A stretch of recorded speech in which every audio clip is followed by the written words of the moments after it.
ইখওয়ানুকুম, আবু যর সে যদিও গোলাম কিন্তু সে তোমাদের ভাই। সুবহানাল্লাহ বলেন।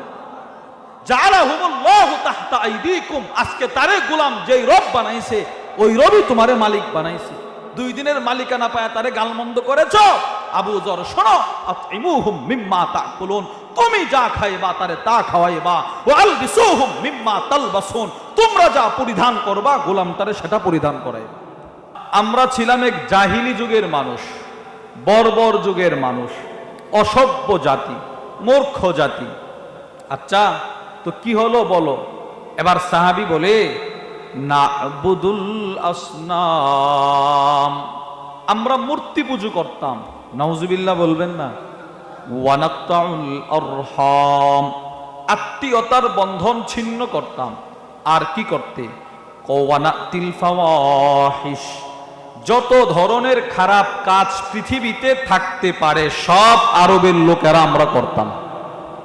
নাউজুবিল্লাহ সবাই বলেন, সবাই। যত ধরনের খারাপ কাজ সব করছি। আচ্ছা, ওয়ায়াকুলুল কাবিয়্যু মিনাদ দাঈফ, আমাদের মধ্যে যারা প্রভাবশালী ছিল তারা অসহায় মানুষদেরকে জুলুম করত। এইভাবে আমাদের সমাজ ব্যবস্থা চলতেছিল। কিন্তু বাদশাহ, হাত্তা বাআসাল্লাহু ইলাইনা রাসূলাম মিন্না, আমাদের এই সমাজ ব্যবস্থাকে পরিবর্তন করার জন্য আল্লাহ আমাদের দেশে আমাদের মধ্য থেকে একজন দামি নবী পাঠাইয়া দিয়েছেন। যে নবী এসে আমাদের সমাজ ব্যবস্থাটাকে পরিবর্তন করছে। 2 পরিবার জীবন, 3 সামাজিক জীবন। রাসূলুল্লাহ সাল্লাল্লাহু আলাইহি ওয়াসাল্লাম পৃথিবীতে আসার পূর্বে মানুষের ব্যক্তি জীবনের অবস্থা ভালো ছিল না। আরবের পারিবারিক জীবন ব্যবস্থা ভালো ছিল না। আরবের সামাজিক জীবন ব্যবস্থার কথা তো বলাই বাহুল্য। আল্লাহর রসুল পৃথিবীতে এসে পৃথিবীর প্রত্যেকটা মানুষের ব্যক্তিগত জীবনকে সংশোধন করলেন, পারিবারিক জীবনকে সংশোধন করলেন, সামাজিক জীবন ব্যবস্থাকেও পরিবর্তন করলেন। রসুল মানুষের ব্যক্তি জীবন সংশোধন করেছেন, এর দৃষ্টান্ত মুসলিম শরীফের 2022 নম্বর হাদিসের বর্ণনায় আসছে। ওয়ান উমর ইবনে আবি সালামা রাদিয়াল্লাহু তাআলা আনহু قال, হযরত উমর ইবনে আবি সালামা রাদিয়াল্লাহু তাআলা আনহু থেকে বর্ণিত, তিনি বলেন, কুনতু ফি হাজরি রাসূলিল্লাহি সাল্লাল্লাহু আলাইহি ওয়াসাল্লাম। উমর ইবনে আবি সালামা বলে, আমি নবীজি সাল্লাল্লাহু আলাইহি ওয়াসাল্লামের কোলে বসা ছিলাম। সুবহানাল্লাহ, নবীজির কোলে বসা। নবীজির পৃথিবীর সর্বশ্রেষ্ঠ কুল আমার নবীর কুল। সমস্ত নবীদের ভেতরেও সবচাইতে দামি শ্রেষ্ঠ কুল হচ্ছে আমার নবীর কুল। আল্লামা আব্দুল ফাত্তাহ আবু গুদ্দা রাহিমাহুল্লাহ তার বিখ্যাত কিতাব সফহাত মিন সবরিল উলামা আলা শাদাইদিল ইলমি ওয়াত তাহসিল, ওই কিতাবের মধ্যে লেখেন, মা জামা আল্লাহুল খায়রা কুল্লাহু লি আহাদ ইল্লা লিন নবী সাল্লাল্লাহু আলাইহি ওয়াসাল্লাম, আকাশের যত শ্রেষ্ঠত্ব, জমিনের যত শ্রেষ্ঠত্ব, 7, 8 জান্নাতের যত শ্রেষ্ঠত্ব, মিজানের যত শ্রেষ্ঠত্ব, ফুলসেরাতের যত শ্রেষ্ঠত্ব, সবগুলো একসাথে আল্লাহ তাআলা পৃথিবীর কোন নবীকে দান করে নাই, শুধুই মাত্র আমার নবীকে দান করেছেন। শুধু আমার নবীরে দান করছে। এই নবীর কুল কি পরিমাণ শ্রেষ্ঠ! সুবহানাল্লাহ। এই কুলে এক সাহাবী বসছে, ছোট, নাম উমর ইবনে আবি সালামা। তিনি বলেন, রাসূলুল্লাহ সাল্লাল্লাহু আলাইহি ওয়াসাল্লামের সামনে একটা খাবারের প্লেট আছে। ওয়া কানাত ইয়াদি তাতিশু ফিস সাহফা। তিনি বললেন, আমি ছোট মানুষ ছিলাম তো আমি প্লেটের যেখানে ইচ্ছা ওখানে হাত দিয়ে খাবার শুরু করছি। ছোট মানুষ যেভাবে খায় আর কি, এইভাবে খাইতেছি। আল্লাহর রসুল পিছন থেকে আমারে বলে, এই ওয়াকুল মিম্মা ইয়ালিক, বেটা তুমি এইভাবে খাচ্ছ কেন? তুমি তোমার সামনে থেকে খাবার খাও। সুবহানাল্লাহ। মানে উনি এদিক সেদিক থেকে খাচ্ছিলেন, নবীজি বলে নিজের সামনে থেকে খাও। সাহাবী বাম হাতে খাবার খাচ্ছিলেন, রাসূলুল্লাহ সাল্লাল্লাহু আলাইহি সাল্লাম বলে ওয়াকুল বিয়ামিনিক, বেটা তুমি না মুসলমান, তুমি বাম হাতে খাবার খাও কেন? তুমি ডান হাতে খাবার খাও। এই সাহাবী বিসমিল্লাহ না বলে খাবার শুরু করছিলেন। নবীজি বলে বেটা তুমি না মুসলমান, সাম্মিল্লাহ, বিসমিল্লাহ বলে খাবার শুরু করো। তাহলে একজন মানুষরে তিন বিষয়ে নবীজি শুধরায়া দিলেন। বাম হাতে খাচ্ছিল, নবী বলে ডান হাতে খাও। বিসমিল্লাহ না বলে খাবার শুরু করছিল, রসুল বলে বিসমিল্লাহ বলে খাও। এদিক সেদিক থেকে খাচ্ছিল, রসুল বলে নিজের সামনে থেকে খাও। নবীজি ব্যক্তি জীবন সংশোধন করছে কিনা বলেন? আরে বলেন না, করছে কিনা? করছে। নাসাই শরীফের 5048 নম্বর হাদিসের বর্ণনায় আসছে, ওয়ান আব্দুল্লাহ ইবনে উমর রাদিয়াল্লাহু তাআলা আনহুমা قال, হযরত আব্দুল্লাহ ইবনে উমর রাদিয়াল্লাহু তাআলা আনহুমা থেকে বর্ণিত, তিনি বলেন আন্না রাসূলুল্লাহ সাল্লাল্লাহু আলাইহি ওয়াসাল্লাম রাআ সাবিয়্যা, রাসূলুল্লাহ সাল্লাল্লাহু আলাইহি ওয়াসাল্লাম একটা ছেলেরে দেখলো, সে তার মাথার চুল একদিক দিয়ে ছোট করে ছাড়ছে।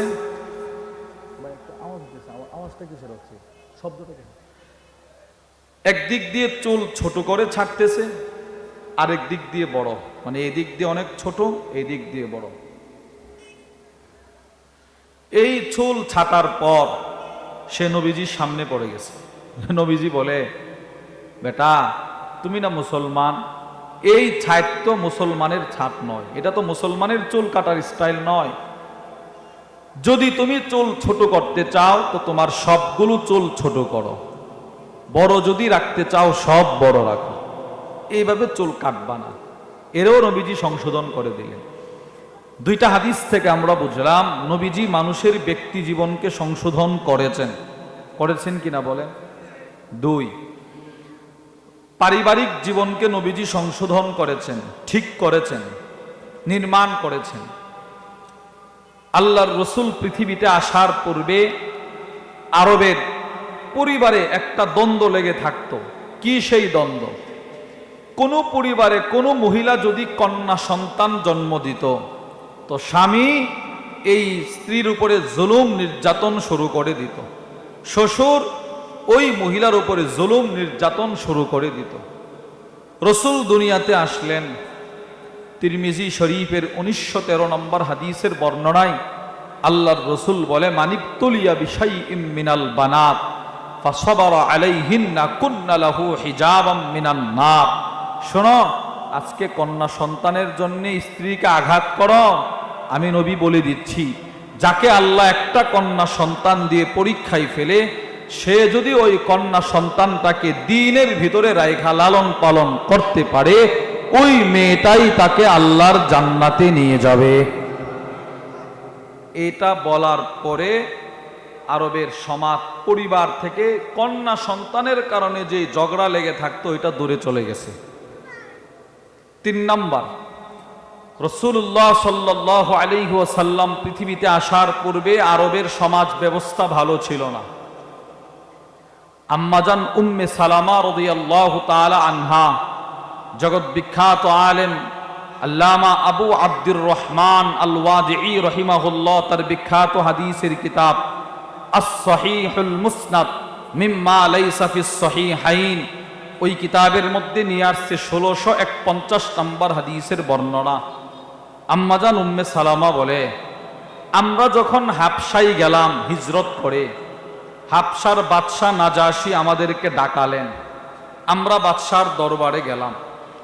বাদশাহ আমাদেরকে প্রশ্ন করলেন তোমাদের দেশের সমাজ ব্যবস্থার বর্ণনা আমাকে শোনাও, কেন ওখান থেকে আসলা, আসার পিছনের রহস্যটা কি আমারে বলো। আম্মাজান উম্মে সালামা বলেন ওই বাদশার জবাবে আমাদের পক্ষ থেকে যিনি বাদশার সাথে কথা বলেছিলেন সেই সাহাবী হচ্ছে জাফর ইবনে আবি তালেব রাদিয়াল্লাহু আনহু। فكان الذي كلمه جعفر بن أبي طالب। হযরত জাফর ইবনে আবি তালেব বাদশার সাথে কথা বলতে গিয়ে বলেছিলেন, ইয়া আইয়ুহাল মালিক, হে বাদশাহ, কুন্না কওমান আহলা জাহিলিয়া। বাদশাহ, আমরা ছিলাম এক জাহিলি যুগের মানুষ, বর্বর যুগের মানুষ, অসভ্য জাতি, মূর্খ জাতি। আচ্ছা, তো কি হলো বলো। এবার সাহাবী বলে, না'বুদুল আসনাম, আমরা মূর্তি পুজো করতাম। নাউজুবিল্লাহ বলবেন না। ওয়া নাকতাউল আরহাম, আত্মীয়তার বন্ধন ছিন্ন করতাম। আর কি করতে? ওয়া নাতিল ফাওয়াহিশ, যত ধরনের খারাপ কাজ পৃথিবীতে থাকতে পারে সব আরবের লোকেরা আমরা করতাম। নাউজুবিল্লাহ সবাই বলেন, সবাই। যত ধরনের খারাপ কাজ সব করছি। আচ্ছা, ওয়ায়াকুলুল কাবিয়্যু মিনাদ দাঈফ, আমাদের মধ্যে যারা প্রভাবশালী ছিল তারা অসহায় মানুষদেরকে জুলুম করত। এইভাবে আমাদের সমাজ ব্যবস্থা চলতেছিল। কিন্তু বাদশাহ, হাত্তা বাআসাল্লাহু ইলাইনা রাসূলাম মিন্না, আমাদের এই সমাজ ব্যবস্থাকে পরিবর্তন করার জন্য আল্লাহ আমাদের দেশে, আমাদের মধ্য থেকে একজন দামি নবী পাঠাইয়া দিয়েছেন, যে নবী এসে আমাদের সমাজ ব্যবস্থাটাকে পরিবর্তন করছে। রাসূল ওই সমাজ ব্যবস্থাটাকে পরিবর্তন করলেন কিভাবে? কি কি পদক্ষেপ নবীজি সমাজ পরিবর্তনে গ্রহণ করেছিলেন? কিয়ামত পর্যন্ত কোনো মানুষ যদি তার সমাজটাকে পরিবর্তন করতে চায়, কিয়ামত পর্যন্ত কোনো নেতা যদি তার দলকে পরিবর্তন করতে চায়, কিয়ামত পর্যন্ত কোনো এলাকার কর্ণধার যদি তার এলাকাকে পরিবর্তন করতে চায়, আর সে যদি রাসূলের পদক্ষেপগুলো নিজের সামনে আয়না সমাজে ফিট করতে পারে, ওই সমাজটা হবে পৃথিবীর সবচাইতে দামি সমাজ। আমাদের এই মাহফিল কেন? আপনাদের সমাজ ব্যবস্থাকে পরিবর্তন করার জন্য, আপনাদের ব্যক্তি জীবনকে পরিবর্তন করার জন্য, আপনাদের পরিবার জীবনকে পরিবর্তন করার জন্য। হাজারো হাজারো পরিবার রাতের ঘুম ঘুমায় 3টায়, রাতের ঘুম ঘুমায় 2টায়, সারা রাত্র পর্যন্ত টিভি চালায়া টিভিতে নাটক সিনেমা দেখে, বাবাও দেখে, মেয়েও দেখে, ছেলেও দেখে। লজ্জা বলতে কিচ্ছু নাই। এটা হাইওয়ান জানোয়ারের জিন্দেগি, এটা কোনো মানুষের জিন্দেগি হতে পারে না। আমাদের ব্যক্তি জীবন 60 বছর চলে যায়, মসজিদের সামনে দিয়ে যায়, আজান শুনতেছি, এই 2 কান জীবনে কত আজান শুনলো, এই 2 চোখ জীবনে কত মসজিদ দেখলো, এই 2 চোখ জীবনে কত মসজিদের মেহরাব দেখলো, কিন্তু কখনো মসজিদে ঢুকি নাই, আজান কানে নেই নাই, আজানের গুরুত্ব বুঝি নাই। আমার দাড়ি পেকে গেল, ছিল কালো, এক সময় ছিল না, কিছু বেশি কালো কবর, কিন্তু আমি আমার ব্যক্তি জীবনকে পরিবর্তন করতে পারলাম। আমাদের এই মাহফিলগুলোর উদ্দেশ্য যেন মানুষের 3টা জীবন পরিবর্তন হয়। ব্যক্তি জীবন নির্ভর করে পারিবারিক জীবন ব্যবস্থার উপর। কোনো মানুষের পরিবার যদি ভালো হয়, দিনদার হয়, ওই পরিবারের মানুষের ব্যক্তি জীবনও সুন্দর হয়। আর পরিবার জীবনটা নির্ভর করে মানুষের সামাজিক জীবন ব্যবস্থার উপর। কোনো এলাকার সমাজ ব্যবস্থা যদি ভালো হয়, তো ওই এলাকার মানুষগুলোর পরিবার জীবনও ভালো হয়। যেমন এই গত শনিবারে সিলেটের একজন বড় আল্লাহর ওলি ছিলেন আব্দুল্লাহ হরিপুরি। হরিপুর একটা মাদ্রাসা আছে, অনেক বড় মাদ্রাসা। আমাদের প্রোগ্রাম ছিল ওইদিকে, ওই মাদ্রাসাতে আমাদের দাওয়াতও আছে। তো সেই হিসাবে আল্লাহর ওলির মাকবারা ওখানে জিয়ারত করার জন্য গেলাম আমরা। আশ্চর্যের বিষয় হচ্ছে, হরিপুর বাজার সারা বাংলাদেশের মধ্যে পরিচিত বাজার, বিশাল বাজার। এই বাজারের একটা দোকানেও টেলিভিশন নাই। আলহামদুলিল্লাহ বলবেন না? সবাই বলেন, সবাই বলেন, আবার বলেন, জোরে বলেন। একটা দোকানেও কি নাই? আমাদের ছোট বাজার না, কিন্তু বড় একটা বাজার, প্রসিদ্ধ বাজার। মহিষের অনেক বিশাল হাট জমে ওখানে, একটা দোকানেও টেলিভিশন নাই। আমি বললাম, ভাই টেলিভিশন নাই যে?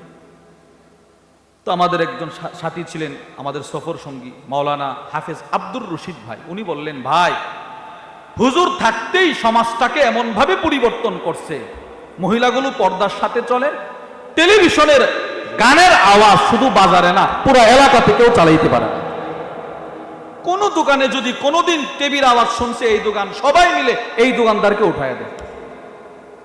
কত বছর যাবত? অনেক বছর, হুজুরের জীবন থেকে আজ পর্যন্ত আমি ঘুরে ঘুরে দেখছি না। যাদের কম্পিউটারের দোকান আছে এদেরকেও বলা আছে, তোমার দোকানে যদি কোনোদিন গানের শব্দ শোনা যায় দোকান বাতিল। চিন্তা করেন তো সমাজ ব্যবস্থাটা ওই এলাকার কত সুন্দর। এবার ওই এলাকাতে যে মানুষটার জন্মের পরে কোনোদিন গান শুনবে না, সে কি বাজারের সামনে মোবাইলে গান চালাইতে পারবে? আরে বলেন, চালাইতে পারবে? যেই মহিলাগুলো পর্দা ছাড়া কিচ্ছু বুঝে না, ওই মহিলার মেয়েদেরকে কি তারা বেপর্দায় চালাতে পারবে? বলেন। সমাজ ব্যবস্থা পরিবর্তন করে ফেলছে এক আল্লাহর ওলি, সমাজ ব্যবস্থাকে পরিবর্তন করছে। রসুল পৃথিবীর সবচাইতে নিকৃষ্ট সমাজ ব্যবস্থা ছিল আরবের, ওইটাকে নবীজি পরিবর্তন করছে। কিভাবে আল্লাহর রসুল পরিবর্তন করলেন সে বিষয়, সেই কিছু পদক্ষেপ আপনাদেরকে বলে শেষ করে দিব। 1 নাম্বার পদক্ষেপ, সমাজ পরিবর্তনে, সমাজ সংশোধনে, সমাজ বিনির্মাণে আল্লাহর রসুলের প্রথম পদক্ষেপ ছিল সমাজে এক আল্লাহর দাওয়াত প্রতিষ্ঠা করা। বলেন কার দাওয়াত? সবাই বলেন কার? এক আল্লাহর দাওয়াত। আল্লাহর রসুল রাস্তায় দাঁড়ায় থাকতেন, মানুষ হাঁটাচলা করত, নবীজি এক আল্লাহর দাওয়াত দিতেন। নবীজি বলতেন, ভাই তোমাদের রব আমাদের রব একজন আল্লাহ। সহিহ আত-তারগীব ওয়াত তারহীবের 2964 নম্বর হাদিসের বর্ণনায় আছে, ওয়া আন জাবির ইবনে আব্দুল্লাহ রাদিয়াল্লাহু তাআলা আনহুমা ক্বাল, হযরত জাবির ইবনে আব্দুল্লাহ বলেন, قال النبي صلى الله عليه وسلم, আল্লাহর নবী বলেন, ইয়া আইয়ুহান নাস, হে লোক সকল, আলা ইন্না রাব্বাকুম ওয়াহিদ, তোমাদের রব একমাত্র আল্লাহ। বলেন আমাদের রব একমাত্র কে? আল্লাহ। নবীজি রাস্তায় দাঁড়ায় এই দাওয়াত দিতেন। শুধু রাস্তায় নয়, রসুল কখনো কখনো সমাজ পরিবর্তন করার জন্য বাজারে, দোকানে, মানুষের ঘাড়ে ধরে ধরে এক আল্লাহর দাওয়াত দিতেন। বাজারে নবীজি এক আল্লাহর দাওয়াত দিতে গিয়ে কাফেরদের পাথরের আঘাতে নবীজির পিঠ থেকে রক্ত ঝরঝর করে নবীর জুতা মুবারকে চলে আসে। সূরাতুল লাহবের ব্যাখ্যায় তাফসীরে কুরতুবীর মধ্যে ইমাম কুরতুবী নিয়ে আসছেন, নবীজির বিখ্যাত সাহাবী হযরত তারিক ইবনে আব্দুল্লাহ আল মুহারিবি রাদিয়াল্লাহু আনহু, তিনি তখনও মুসলমান হন নাই। তিনি বলেন, ইন্নী বিসুকিদিল মাজাজ, তারিক ইবনে আব্দুল্লাহ বলেন, আমি আরবের যুল মাজাজ বাজারে ছিলাম। ইদ আনা বি ইনসানিন ইয়াকুল, এক ব্যক্তিরে দাঁড়ায় দেখি বলতেছে, ইয়া আইয়ুহান নাস, এ লোক সকল, কুলু, তোমরা বলো, লা ইলাহা ইল্লাল্লাহ। বলেন বলেন বলেন। আমরা নবীজি আমাদেরকে কি বলতে বলছে বলেন তো? লা ইলাহা ইল্লাল্লাহ। নবীজি বলে, তুফলিহুন, আমি রাসূল বলে দিলাম, যেই এই কালিমা পড়বা তুমি সফল হয়ে যাবে। আল্লামা আদ-ডক্টর আইজ আল করনি তার বিখ্যাত কিতাব লা তাহজান কিতাবের নাম, এই কিতাবের মধ্যে নিয়ে আসছে মিফতাহুস সাআদা, দুনিয়া আখিরাতে কেউ যদি সৌভাগ্যের চাবি পেতে চায় সে যেন এই কালিমা বেশি বেশি পড়ে। আমাদের হযরত ওয়ালা হাকিমুন নফস আল্লামা মুফতি মুশতাকুন নবী কাসিম হাফিজাহুল্লাহ, হুজুর বারবার এই বয়ানটি আমাদেরকে করেছেন। হুজুর বলে, কালিমে তয়্যিবা আমার জিন্দেগীর সফলতার চাবি, আমার বিবির জিন্দেগীর সফলতার চাবি, আমার ছেলের জিন্দেগীর সফলতার চাবি, আমার ব্যবসার জিন্দেগীর সফলতার চাবি, আমার দোকানের সফলতার চাবি, আমার ছেলে যদি বিদেশে থাকে ভালো ইনকাম করার সফলতার চাবি কালিমে তয়্যিবা। নবীজি বলতেছেন, তুফলিহুন, তুমি সফল হয়ে যাইবা। নবীজি এই দাওয়াত দিতেন দিতেন দিতেন।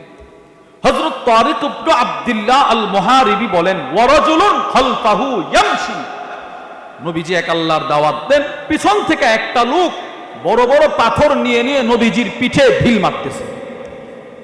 ওয়াকাদ আদমা সাকাই, রাসূলের এখান থেকে রক্ত গড়ে গড়ে ঝরে ঝরে নবীজির জুতা মুবারকে পড়তেছে। নবীজি পিছনে ঘোড়া দেখেও না কে এটা দেখেও না নবীজি, রাসূল দেখেও না কে আমার আঘাত করতেছে। নবীজি দাওয়াত দিতেছে, কেন? একটাই ফিকির, আমার শিরকি সমাজটাকে পরিবর্তন করে তাওহীদের রঙে রাঙাতে হবে। দাওয়াত দিতেছেন।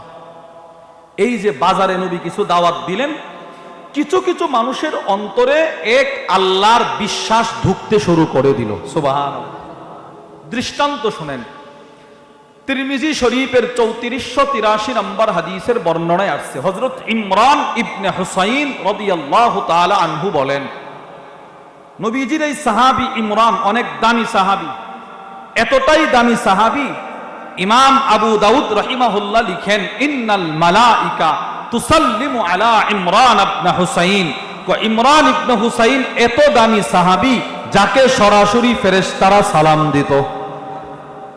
ফেরেশতারা সালাম দিত। ফেরেশতারা শুধুই মাত্র ফেরেশতারা সালাম দিত না, আল্লামা আবুল ফারাজ আব্দুর রহমান ইবনুল জাওজি রাহিমাহুল্লাহ তার বিখ্যাত কিতাব সিফাতুস সফওয়ার মধ্যে এসেছে, তিনি লেখেন, ওয়াকানাতিল মালাইকা তুসাফিহু ইমরান ইবনে হুসাইন।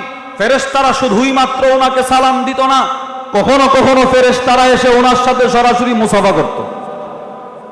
এত বড় সাহাবী।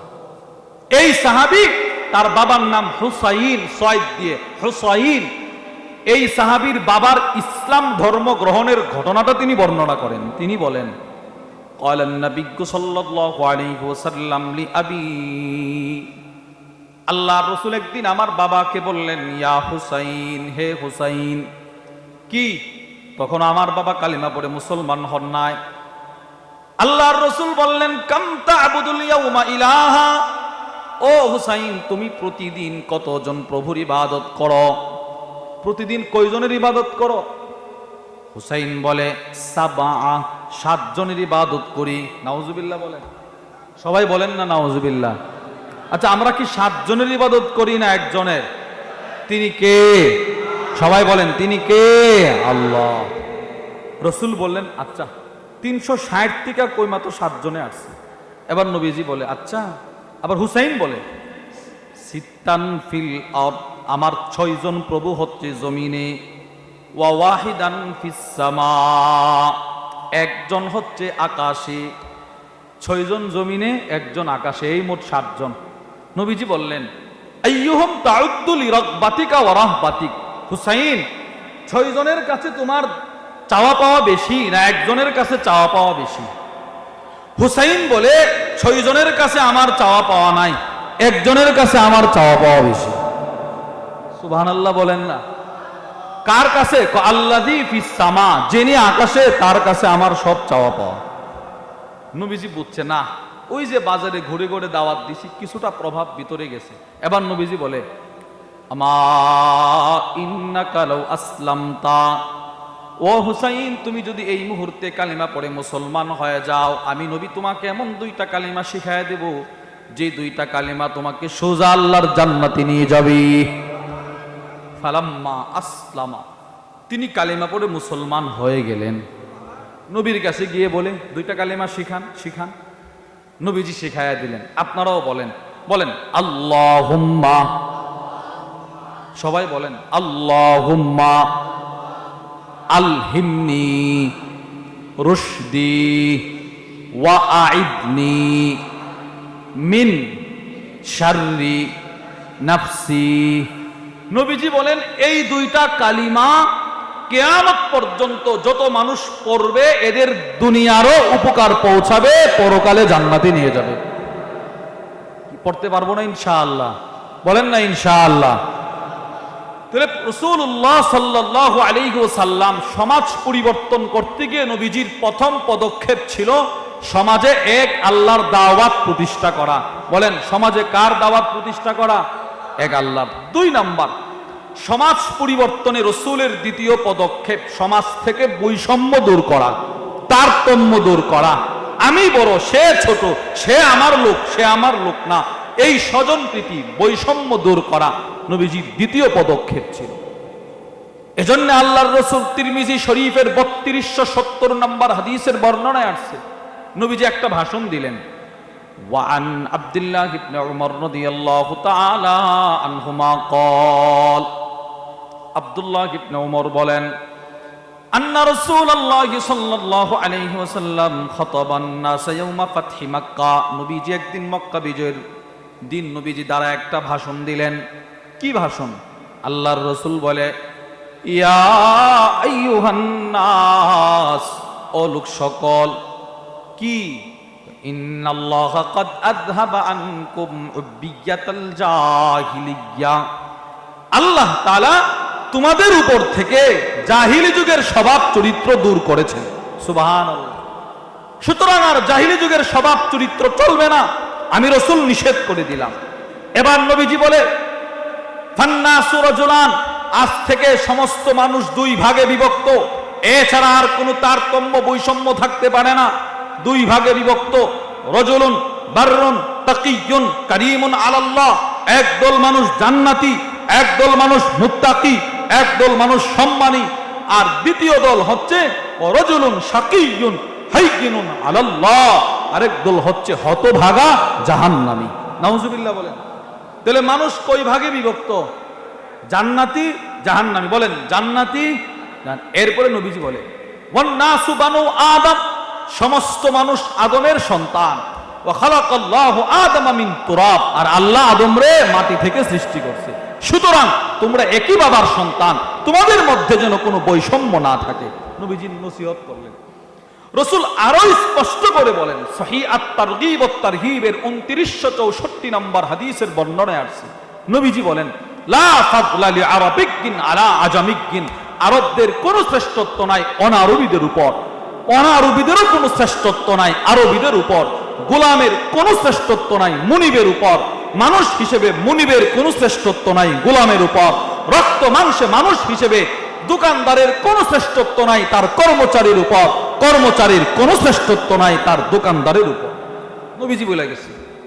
নবী যখন বৈষম্য দূর করার জন্য এমন ভাবে বলতে লাগলেন, আরবের সমাজ থেকে বৈষম্য এমন ভাবে দূর হয়ে গেছে, নবীর জমানাতে মনিব যেই কাপড় পরিধান করত, মনিব যেই খাবার দিয়ে খাবার তরকারি দিয়ে খাবার খেত, রাসূলের জমানাতে গোলামরাও সেই কাপড় পরত, সেই তরকারি দিয়ে খাবার খেত। সুবহানাল্লাহ বলবেন না? নবীজি যেইভাবে বলছে এভাবে চলছে। দৃষ্টান্ত শোনেন, মুসলিম শরীফের 1661 নম্বর হাদিসের বর্ণনায় আসছে, ওয়ানিল মা'রুর ইবনে সুওয়াইদ রাহিমাহুল্লাহু তাআলা আনহু قال, হযরত মা'রুর ইবনে সুওয়াইদ বলেন, মাররনা বিআবি যাররিন বিরাবজা, আমরা রাবজা নামক স্থান দিয়ে আবু যর গিফারির পাশ দিয়ে যাচ্ছিলাম। ওয়া আলাইহি বুরদুন, তাকায়া দেখি আবু যর গিফারির শরীরে সুন্দর একটা চাদর, সুন্দর চাদরটা পরিধান করে আবু যর গিফারি দাঁড়িয়ে আছেন। ওয়া আলা গুলামিহি মিসলুহু, ওনার পাশে ওনার গোলাম দাঁড়ানো, গোলামের শরীরেও একটা সুন্দর চাদর। সুবহানাল্লাহ। মুনিবের শরীরে যেই কালার যেই ডিজাইনের চাদর, তার গোলামের শরীরেও সেই কালার সেই ডিজাইনের চাদর।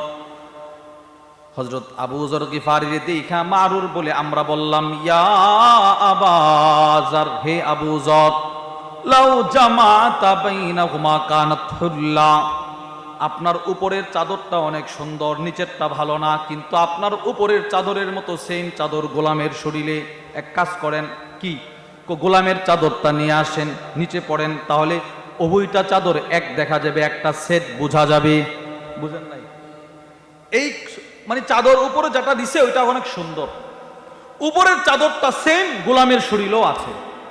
তো যিনারা আবু যররে দেখছে এরা বলতেছে, হে আবু যর, গোলামের চাদরটা আপনি আপনার শরীরের নিচে বেঁধে ফেলেন না, তাহলে উপরের চাদর নিচের চাদর এক জাত, এক দেখা যাবে, আপনাকে সুন্দর দেখা যাবে। এটা নিয়ে আসেছে তো গোলাম, এটা নিয়ে আসেন। আবু যর গিফারি কি জবাব দিল জানেন? আবু যর গিফারি বললেন, ভাই, আমারও মনটায় চায় যে এই চাদরটাও আমি পরিধান করি, কিন্তু ইন্নাহু কানা বাইনি ওয়া বাইনা রাজুলিন মিন ইখওয়ানি কালাম, আমার আর আমার এই গোলামের মাঝখানে একটা দুর্ঘটনা ঘটছে। দুর্ঘটনা কি সেই দুর্ঘটনা? আবু যর গিফারি বলে ওয়াকানাত উম্মুহু আজামিয়া, এই গোলামের মা ছিল একজন অনারবী। ফাগাইয়ারতুহু বিউম্মিহি, আমি তার মারে নিয়ে একটা গালি দিয়েছিলাম, গালি তিরস্কার করেছিলাম। ফাশাকানি ইলা রাসূলিল্লাহ, সে আল্লাহর নবীর কাছে আমার বিরুদ্ধে মামলা করে দিল, বিচার দিয়ে দিল। আল্লাহ রাসূল আমারে ডাকাইলেন, নবীর দরবারে গেলাম। আল্লাহ রাসূল আমাকে বলে, ইয়া আবা যর ইন্নাকা আমরুন ফিকা জাহিলিয়া, হে আবু যর, তুমি এমন একজন সাহাবী আমার যার ভিতরে এখনো জাহিলি যুগের স্বভাব চরিত্র আছে। নাউজুবিল্লাহ বলে। ইয়া রাসূলুল্লাহ, কি করছি আমি? তুমি তার মারে তুলে গালি দিলা কেন? তার মা অনারবী, সে একটা গোলাম, তার কোনো কদর নাই? না আবু যর, তুমি কাজটা ঠিক করো নাই। হুম ইখওয়ানুকুম, আবু যর, সে যদিও গোলাম কিন্তু সে তোমাদের ভাই। সুবহানাল্লাহ বলেন। জাআলাহুমুল্লাহু তাহতা আইদিকুম, আজকে তারে গোলাম যেই রব বানাইছে ওই রবই তোমারে মালিক বানাইছে। 2 দিনের মালিকানা পায় তারে গালমন্দ করেছো। আবু যর শোনো, আতইমুহুম মিম্মা তাকুলুন, তুমি যা খাইবা তারে তা খাওয়াইবা। ওয়ালবিসুহুম মিম্মা তালবাসুন, তোমরা যা পরিধান করবা গোলামটারে সেটা পরিধান করাইবা। কোনো বৈষম্য থাকতে পারবে না, সেও মানুষ তুমিও মানুষ। আবু যর গিফারি বলে, ওই দিনের পর থেকে আমি যা দিয়ে খাই তারে তা দিয়ে খাওয়াই। ওই দিনের পর থেকে আমি যেই রঙের কাপড়, যেই দামি, যেই ডিজাইনের কাপড় পরিধান করি, আমার গোলামটারও সেটা পরিধান করে। সুবহানাল্লাহ বলবেন না?